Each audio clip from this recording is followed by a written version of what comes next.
In the aftermath of an EU economic crisis and a weakened NATO alliance, the world powers are faced with an increasingly militarily powerful North Korea, led by Kim Jong-un, that appears to have partnered up with a nationalist Russian government. In an attempt to salvage the chaotic situation worldwide, the US has sent most of its troops out, leaving American structures back home open to all forms of attack, including cyber attacks from enemy countries. The movie opens with a high school football match in Spokane, Washington, that features Maddie Eckert as one of the players. Maddie's team, the Wolverines, are playing against a visiting team, the Titans. As the game rages on, Maddie's girlfriend, a cheerleader named Erica, makes an appearance. Maddie's dad, Police Sergeant Tom Eckert, watches from the sidelines, and he is soon joined by his other son, Jed Eckert, a U.S. Marine who has recently returned home. After the game, Jed leaves and heads to a nearby bar to get a drink. There, he is approached by Tony Walsh, a childhood acquaintance who clearly has a crush on him.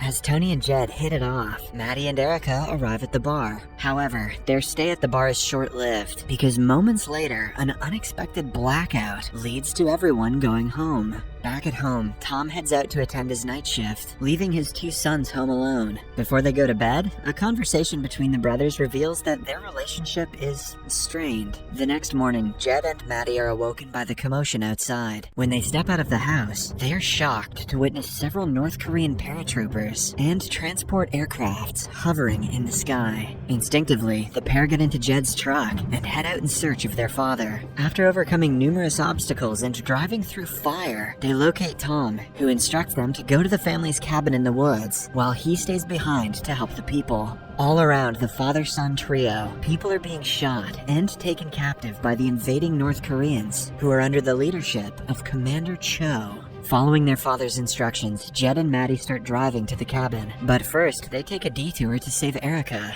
On reaching Erica's house, they learn that she and her family have already been captured. As Jed and Maddie drive away, Maddie's friends Robert and Daryl emerge from a nearby house and jump into the back of the truck, as it is the only way to escape capture. Appearing to be the only ones who know what to do, Jed and Maddie soon gain a following consisting of two other cars. However, after a head-on collision with Commander Cho, who refuses to let them go without a fight, only two of the vehicles make it to the cabin. At the cabin, Jed, Maddie, Robert, and Daryl get acquainted with Pete and siblings Greg and Julie, the occupants of the second car. Later that day, they are joined by Tony and Danny, another friend of Maddie's, bringing the total number of escapees to 9. Immediately, Jed takes control of the situation and assigns roles to everyone. In a matter of hours, the group has managed to gather all available supplies, set up electricity, and put together all available weapons in preparation for what is to come. Around nightfall, Pete and Jed have a confrontation after Pete carelessly fires a gun, and this marks the beginning of bad blood between them.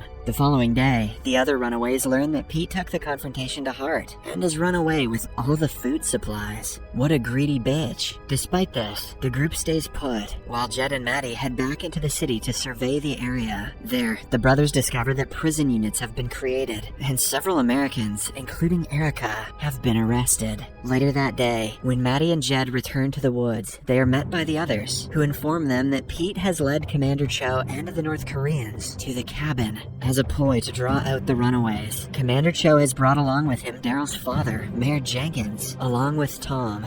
Using a megaphone, Mayor Jenkins renders a convincing speech and pleads with his son and the others to surrender, but they refuse. On the contrary, when the megaphone is given to Tom, he urges his sons and the rest of the group to keep fighting. Sadly, this heroic act earns the father of two a gunshot in the head, courtesy of Commander Cho, much to the dismay of his sons. They somehow manage to stay hidden, despite being in visible agony. Fueled by rage brought about by the individual losses they have suffered, and inspired by a heartfelt speech from Jed, the teenagers make a decision. They decide to stick with Jed and fight against the people who have invaded their home.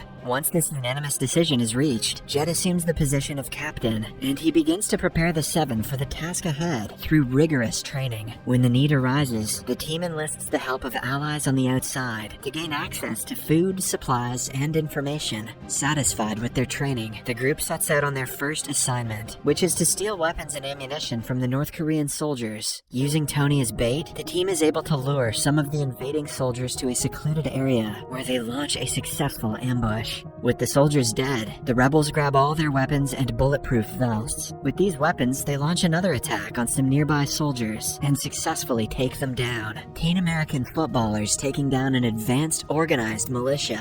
Woo! This is my kind of story, baby. After this, they ransack the military vehicle the soldiers had been guarding and escape with all its contents, including explosives. After reaching their hideout, the members of the group start bonding and are getting more comfortable with fending for themselves in the wild. Through it all, Maddie misses Erica terribly, and he looks at a picture of them together before bed. When the day breaks, Jed and the rebels coordinate a large-scale attack against the North Koreans, using the explosives and weapons they had taken earlier. The attack consists of several calculated explosions in different North Korean army bases. After each attack, the team, who have taken on the name Wolverines, leaves a graffiti design on a nearby wall, claiming responsibility for their actions and inspiring hope in the hearts of American onlookers.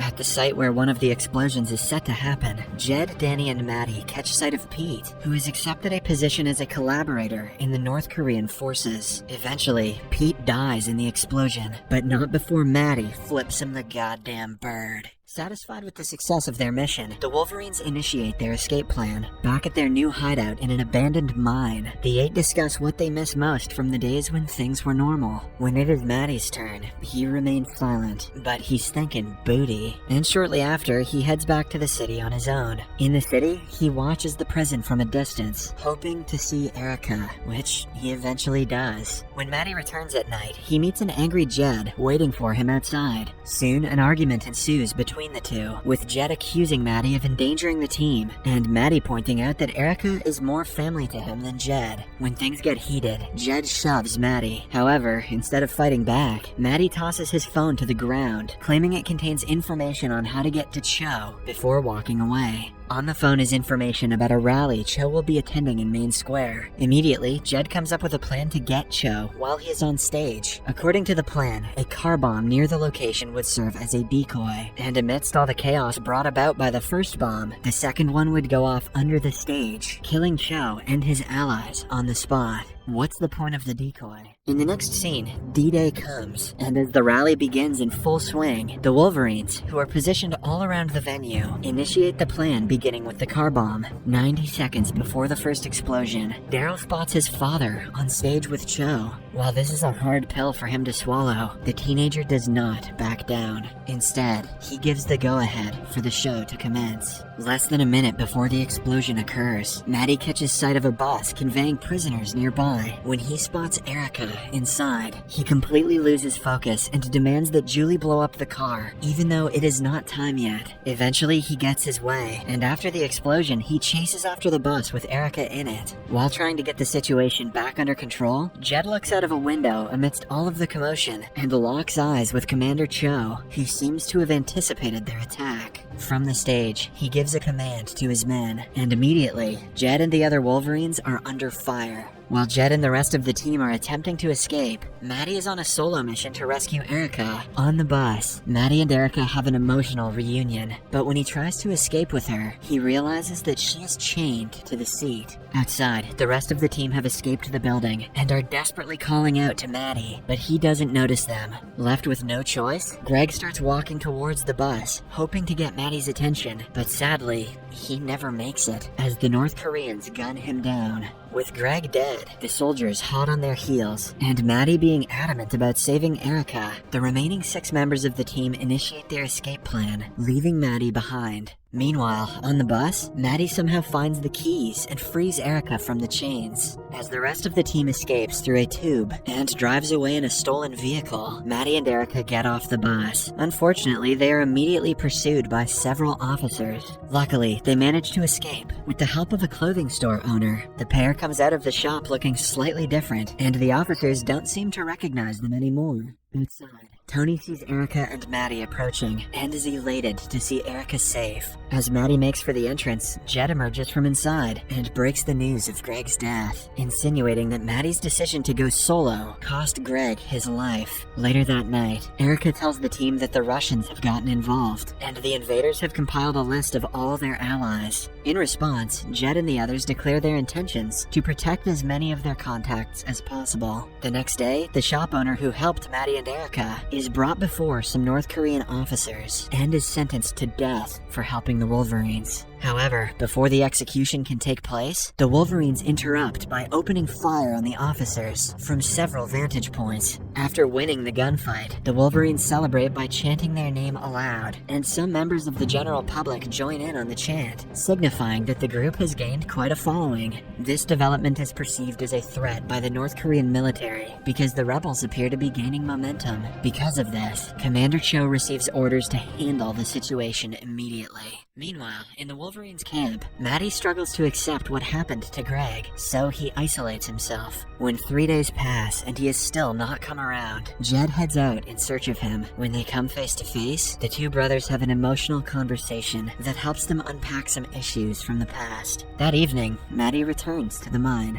Later that night, Tony and Jed, who are hanging out by the lake, are just about to share a kiss when they realize that the mine is being attacked. As a result, they immediately hurry back. In the mine, amidst all the confusion, Jed directs his team members to make a run. Sadly, Danny and Julie fail to make it out alive. Together, the 6 survivors retreat deeper into the woods to evade capture. There, they come across Marine Sergeant Major Andrew Tanner and his companions, Corporal Smith and Sergeant Hodges. With a name like Tanner, this dude's sure to beat some ass. After establishing that they are on the same side, Andrew and his men give the Wolverines a situation report on how the rest of the country is faring. They then reveal that they have a plan to steal a suitcase containing an EMP-resistant radio telephone from the North Koreans and enlist the help of the Wolverines. In the hands of the US forces, the device would be an effective tool for spying on the invaders and would ultimately give them an edge in the fight. Since the device is always in Commander Cho's custody, the team, now consisting of 4 Marines and 5 teenagers, have to infiltrate the local police station to retrieve it. The team then proceeds on their mission, but unfortunately, unknown to Daryl, he is tagged with a tracking device by Russian soldiers. As a result, a firefight breaks out between the rebels and the North Koreans, leaving Hodges, one of the Marines, dead. After they manage to steal the box from the North Koreans, Maddie escapes with it, while Jed, who is injured, stays behind to fight Cho. In the end, Jed shoots and kills Cho with a gun he finds in his dad's former locker. Following this, with no one left to stand in their way, the group members head to a safe house to plan their next move and celebrate their small victory. In the house, Jed tells Maddie that he is proud of him, and then has an intimate conversation with Tony. Sadly, things quickly go south, as Jed is unexpectedly killed in a Russian ambush. Despite being visibly shaken by Jed's death, Maddie and the rest escape from the house and start making their way to the Marines' extraction point, where a UH-1 aircraft is waiting. On the way, Robert figures out that Daryl has been tagged with a tracker, which is how the Russians were able to locate them. Left with no other choice, the group members say an emotional farewell to Daryl and leave him behind. At the Marine extraction point, Sergeant Andrew tries to convince Maddie and the remaining Wolverines to leave with them, but they respectfully decline, choosing to stay back and fight. A brave move to be sure, but also dumb as hell. The movie ends with Maddie, who is now leading the resistance, delivering the same speech that Jed gave when it all began to a large group of newly recruited rebels. Subscribe for more videos like this, turn on notifications, and leave a like to help the channel out. Thank you for watching.